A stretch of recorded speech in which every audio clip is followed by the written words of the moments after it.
Hello and welcome to the Unlock Your Life Purpose Summit. I am your host, Lorna Moon, and today we have a very special guest, Dr. Ava Eagle Brown.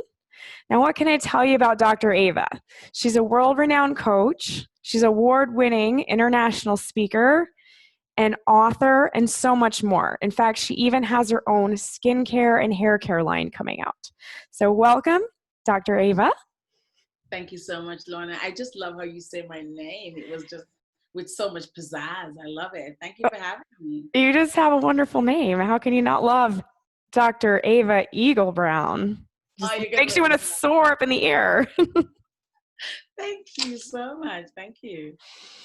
So, Dr. Ava, tell us your amazing story. I've heard it. The audience, I know, is just going to they're just going to get goosebumps when they hear all that you've been through to get to where you are and find your purpose. So please share with us. Thank you so much. Do you know what? I'm going to give you the summarized version. I'm a girl who shouldn't be having these conversations. I was born into incest and huge number of sexual abuse. I was homeless and poor and came from some of the hardest parts of Jamaica. I think when people see the nice, lush greenery and the beautiful beach, they forget that sometimes nestled in all of that is somebody like myself who went through a traumatic childhood that actually almost left me with a mental breakdown. And if that wasn't enough, we were really poor. So I ended up literally being the breadwinner in the family as young as 12 years old. Wow. Selling mangoes on the train. Yeah, selling mangoes on the train, being taunted, jeered, mocked, pitied even. But in that space, I was learning so much that I didn't even realize. And then I quickly went on to college, became a teacher and thought, I'd had it together, and then got married, had my first child at 22 years old. And then I thought life was good. We had money, we had a house, we were comfortable. And then tragedy struck. I was held up and raped at gunpoint. And that did something to my core. I'm a mother, and I don't know if you're a mother, but for those of us who are listening and watching, who are parents, to have you being raped in front of your daughter who was 3 years old, and almost like a trade, you traded yourself for your child because they wanted to rape her as well. She was 3. They stroked her face. And you just had to sacrifice. The only thing I can remember as a Christian, which is nothing as close, is Christ sacrificing himself for us. And I stood there and took it and sacrificed myself for my daughter. And that literally sent me on a path where I nearly had a mental breakdown. It literally nearly killed me. But I'm here today because out of that, it led me to start digging deeper. It led me to start saying I had to be made for more than this. I had to find others who I felt were going through similar stuff.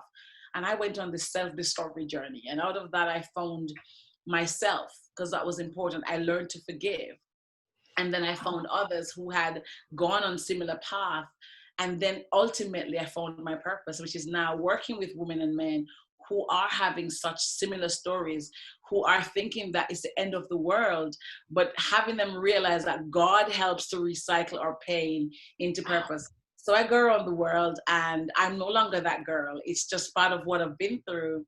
And I'm on this huge, literal, just on this huge, having this huge mandate to join forces with people like you to say, listen to me, man. Yes, it's been rough. Yes, you've been through some stuff, but ultimately you're here for a reason. And that is to use your pain into purpose. And that's what I do. It's where I've been. Wow. So you were in Jamaica when that happened. It was. And then now you're in the UK. How did you get from Jamaica to the UK? So that's a great question. When that happened, I moved from one city to another, right? Mm-hmm. Thinking that I was going to cope. And when I moved, I literally couldn't cope. I couldn't be out at 6 p.m.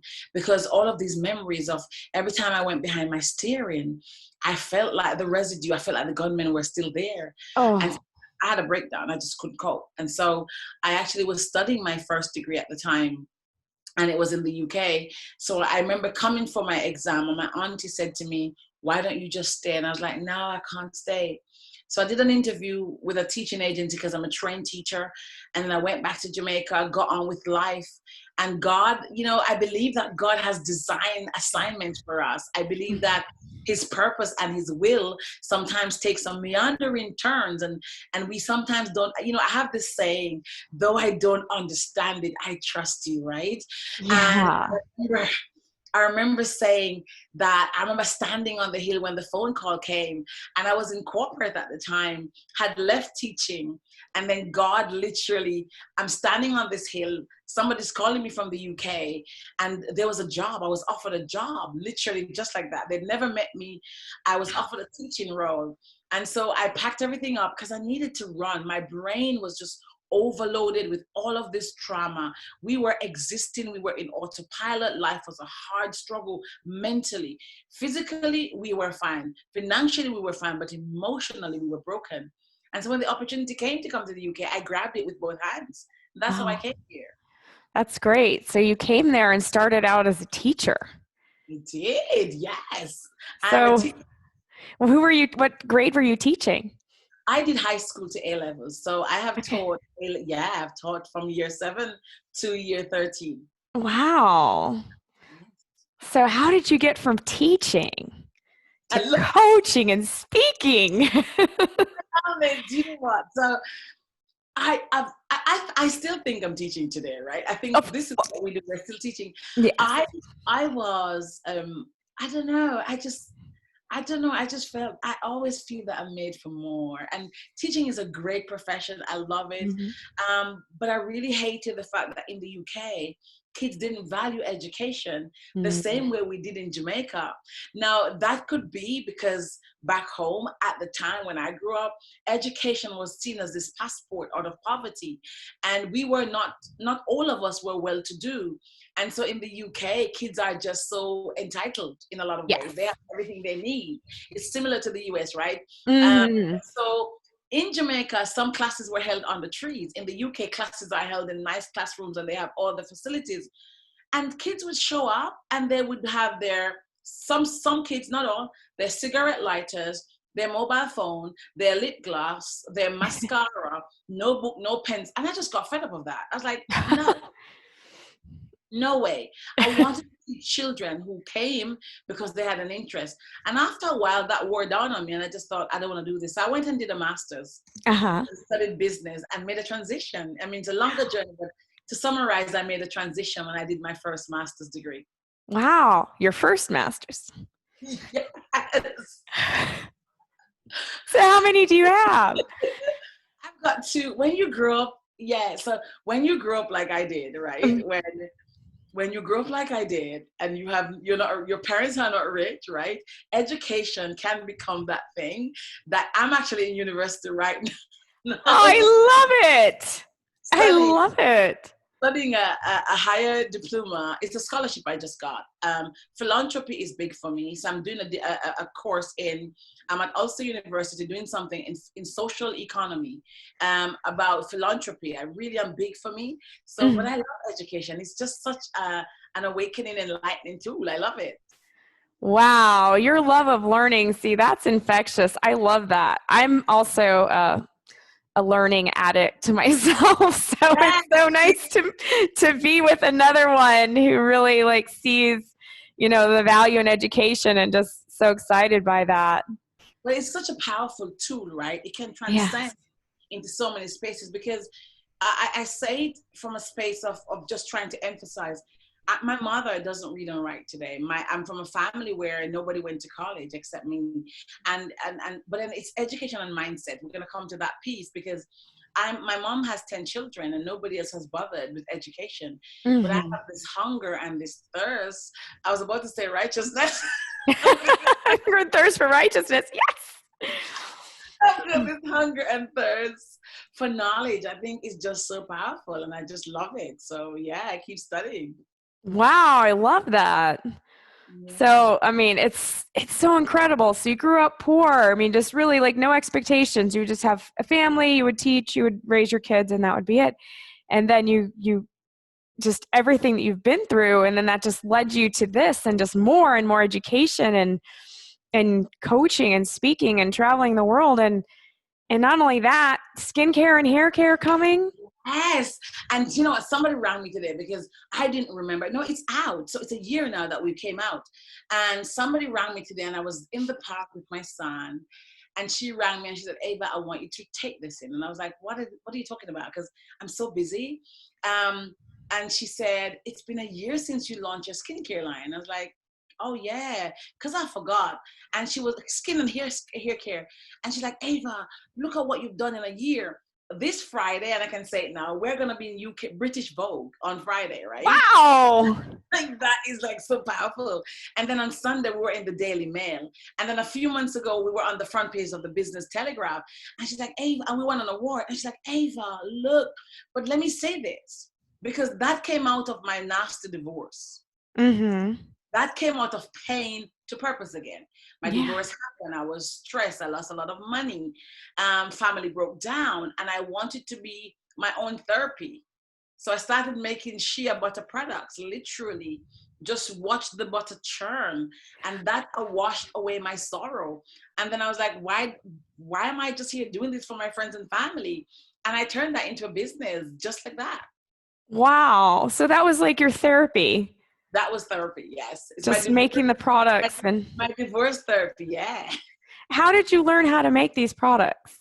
I'm a food technology teacher by profession, so I've always been formulating stuff. And then I went and did some courses, and now I work with a team of scientists and chemists and stuff. So I know what I want to see, need to understand the ingredients functions. As I speak to you right now, I just came off the phone with the chemist because we're developing something new for menopause and all that kind of thing.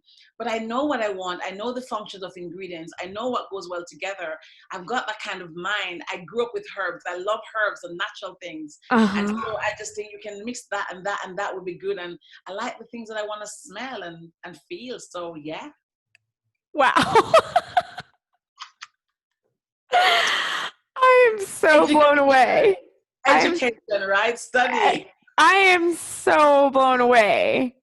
Like, I've never even thought about making my own skincare products, but I am definitely a skincare product junkie, and I love good skincare products. And I love, like, I am definitely one that appreciates the work that you do there, because I'm like, that smells good. Or somebody's like, oh, your lotion smells good. I'm like, oh, yeah. And also for myself, because you probably can't tell now, but I had really bad acne. And No. I was like, I was really bad. There were like really welts and lots of scarring. And so I started trying the products on myself, and I really like, I want to see my face better. And when you have kind of African-American skin like I do, it's a different quality skin. So I was my first little lab rat, so yeah. Well, your skin looks fantastic. There's a lot of work behind the scenes, lots of potions and Madam CJ Walker, Yes, yes. Oh, yes.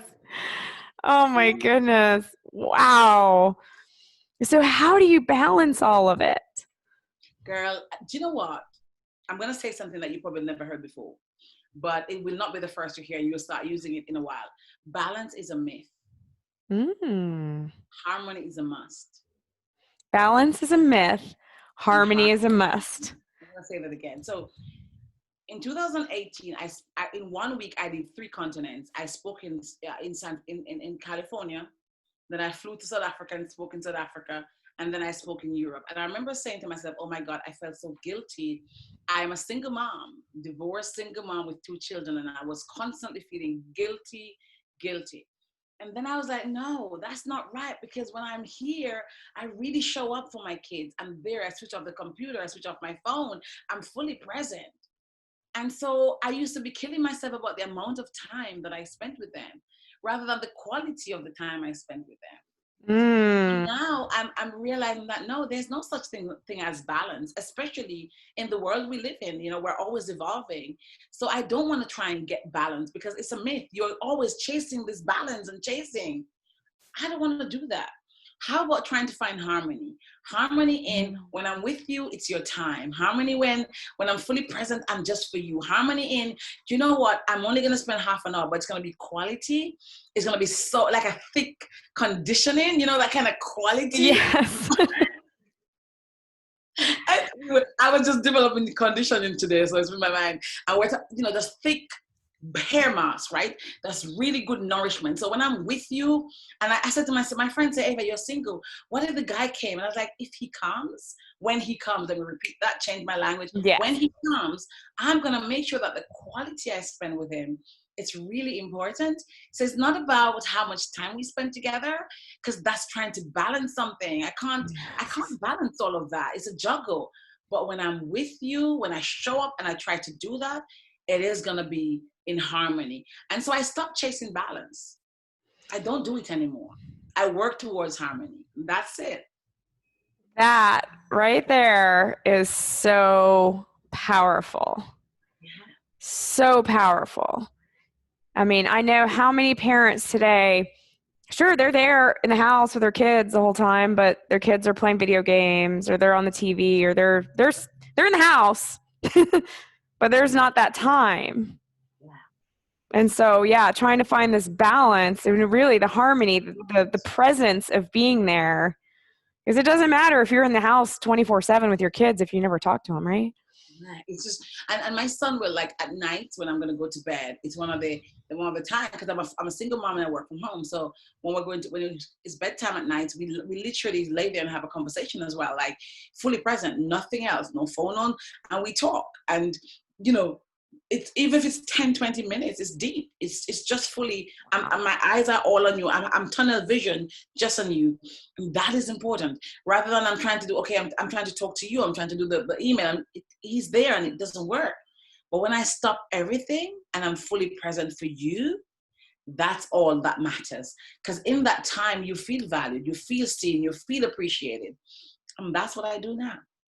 Wow. Everyone can definitely take a lesson from that, myself included. Sometimes I'm always trying to find the balance and I always say, okay, well, I'm going to pick up this once I put this down, but I always end up with too many things. So I just need to find the harmony, not the balance. The other thing I do, and some people find this really hard to think, I schedule my children in my diary. Yeah.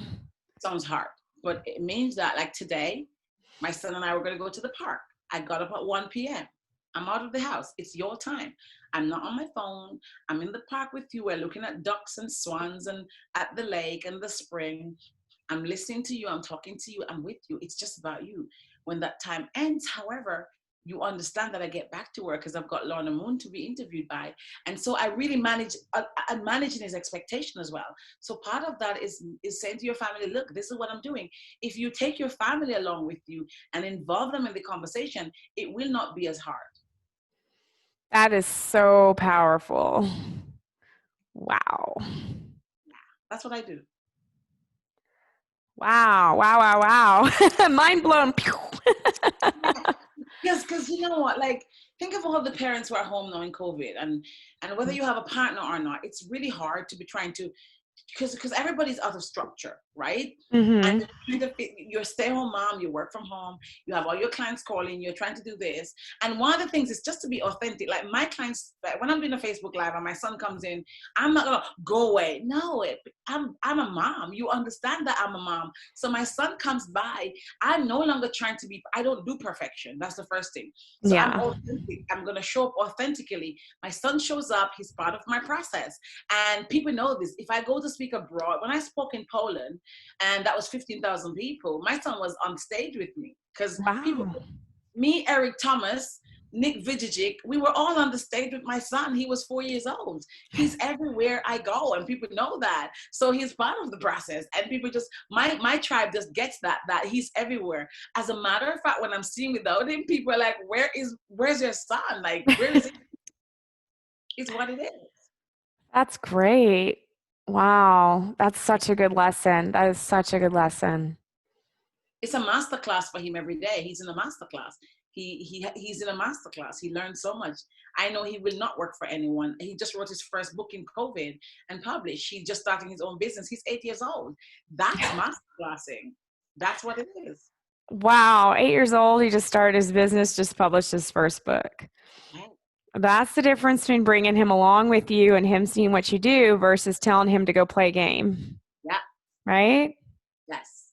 Wow. That's purpose right there. Wow, that's fantastic.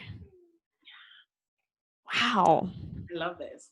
So many good nuggets. Yeah, I just love it. Like it's just so authentic because, I'm reading a book called Angels, and it's not about Christianity, it's about investment. And if you read books that are telling you where we're headed, then the way you educate your children will be different. Yeah. So you said it's called Angels? Yes, it's called Angels. I'm gonna send it to you. It's about angel investment. It's Hmm. about teaching people about angel investors. I brought it because I'm looking for an investor, but when I started reading it, I started realizing that it was preparing me for where we're headed. You know, Yeah. it's literal robotics and everything else, and the most coveted job, which is software engineering, will be extinct in a few years. So we have to prepare our children for a different kind of life. So there you go. Wow. I'll send you a copy. I'll send you the link for it. Yeah, send me the link for that. I'll take a look at that because that's true. I mean, one thing that this season with COVID and everything has highlighted for everyone is that our world is changing. It's changing a lot faster. You can't just say, "Well, I'll probably be dead or retired or something by the time that all happens." No, because it's already changed and it's going to continue to change. And so that makes so much sense to, I mean, we got to prepare for that because what point is it preparing for a job that will be extinct? The crazy thing about the book is it said something that gave me literal chills. It said that science fiction books are struggling to stay fiction. Yeah. Like, and this guy is just so honest. He's like, I know that I sound horrible, but I'm just keeping it real. Science fiction are struggling to stay fiction. That reminds me about of like when COVID and stuff first happened. I read an article. It was about, I think it was a Scottish author who had written a book that I swear to God, he said was like almost dead on what was happening with COVID. And at the time that he wrote it, it was like 10 or 15 years ago. And he'd almost forgot he wrote it. His publisher had just said, "This is so far fetched, like it won't sell." Yeah. And his publisher was like scrambling to get that manuscript together to publish it because it was like so dead on to what was happening. And it was only, I don't even think it was 15 years. I think it was somewhere between 10 and 15 years earlier he had written it and they had rejected it saying it was too far fetched. Isn't that just amazing? Again, like when you get rejected, sometimes it's because God has another plan, right? And I know that, and I love this authentic conversation because sometimes when you get rejected, you just have to be patient and Yeah. understand that probably that's not the pathway that He has destined for you. And I've come to learn that now. I did a pitch yesterday to a high street retailer for my products, and they're talking about 25,000 units, and I sat here thinking, okay, the elements I need for it, I don't have them all in place, and if I missed it, it's not because I didn't try. And today I was comfortable. I literally assured myself that, Ava, if you cannot show up and meet that deadline, perhaps that's not where God wants you to go. Sometimes Mm-hmm. His pathway for you is different than how you envisage it, and you just need to ease and ebb and flow and allow His grace to carry you where He wants you to go. Mm, that is And so true.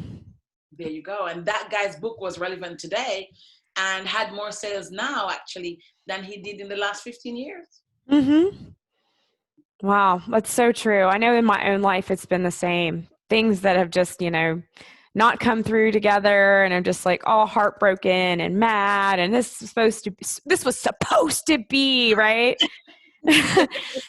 God soon shows you if you can just step back and let go, just kind of release that disappointment, that anger, that mourning, then God can show you like, hey, look, this is better. Right? This is what I had for you. You couldn't go that way because that was not going to be, the that way I wasn't want. even good.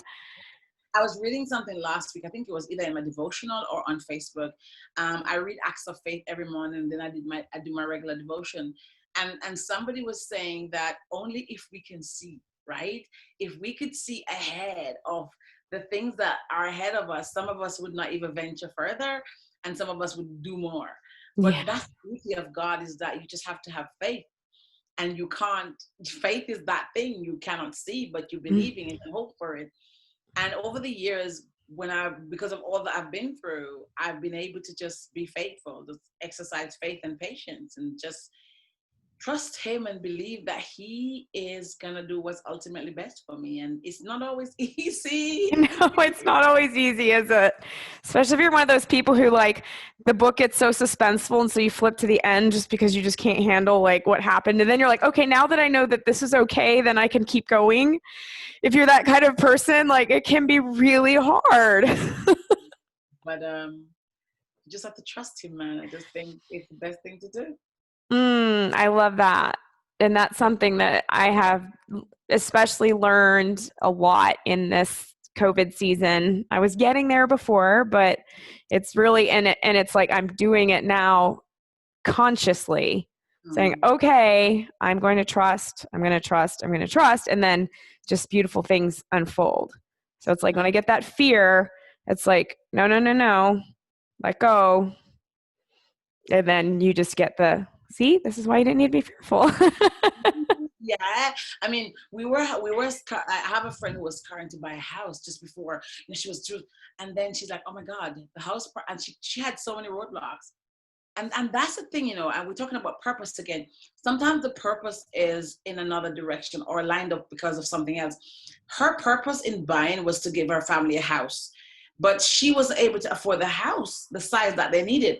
With COVID now they can. It's a tragedy, but because the interest rates are low. So we just have to let go and just let the master do his thing. Exactly. I love it. I love it, love it. So many people need to hear that. So many people need to hear that. And it's such a hard lesson to learn. So I think it's not easy. I mean, it took me years. I mean, my last marriage, God just yanked the husband out of my life. Like he kept, I was like, God, I'm lonely. And he just said, no, he just yanked him out. And do you know what happened? After that man left me, it's almost like I was in this house and it was like all of the curtains were drawn. It was dark. And then it's like when he left me, something just said, just peek outside. I'm talking figuratively. Yeah. Like, oh my God, all this time there was sunshine outside. Like, really? And my life started blossoming. And sometimes we force things. And I believe that I'm learning this now, right? I'm learning it, that you cannot go to God with a signed contract all the time. As a matter of fact, it shouldn't. And say, God, I really like this thing. Can I please have it? No, God, I have this contract in front of me. Do you think I should sign? What do you think I should do? And what I've learned to do lately is to listen to him, because he speaks and he tells you and he shows up in so many different ways. And just trust what you hear when you listen, because God doesn't come trampling through the door like a big bad wolf. He speaks ever so gently, and we miss it because sometimes we're not listening. Yes. I can't afford that anymore. I'm too old for that. Me too. Oh, for that. Like, I can't miss it again, Lord. So yeah. Yeah. And it's funny when you do pay attention, and then when when you do ignore that little voice, even if it's something silly, like don't park there. And then you're like, come back and you're like, I got a door ding on my car. And you're like, it was there. That was a little voice saying, but you got to listen all the time. And that's the challenge. But sometimes he's telling you this is not the way you should. Sometimes when we're trying to figure out what, like in COVID right now, and for those of us who are watching and listening, there are lots of you are thinking, I'm going to lose my job, or I'm being, in the UK we say furlough, which means you're going to be laid off temporarily. Yeah, that happens here. You're kind of wondering what you're going to do when you want to start a business. Go, don't, what's my purpose, Lord? You're at this crossroad, this fork. Lord, what is my purpose? You need to, which is probably some of you might ask, what am I to do next? Which is the same thing, right? Mm-hmm. What should I do next? What should I do? Should I start this? Should I start that? You're in indecision. That's because you need to seek his guidance, right? And because his purpose for your life right now may be something he's been trying to teach you for months and years, and you have ignored because you were in Wall Street and you're in the city and you're busy with everything else. And sometimes he brings things into your life to literally stop you in your tracks and say, hey, I've been here knocking for years and you haven't, you're on the wrong pathway. I want to pull you back into the source and really chisel you into the direction that is going to bring you the greatest joy. But more importantly, is going to get the message of who I am in your life out there. Yes. Wow. It's so good. That is so good and it is so true. And everybody needs to hear that and they need to like play it back on a loop.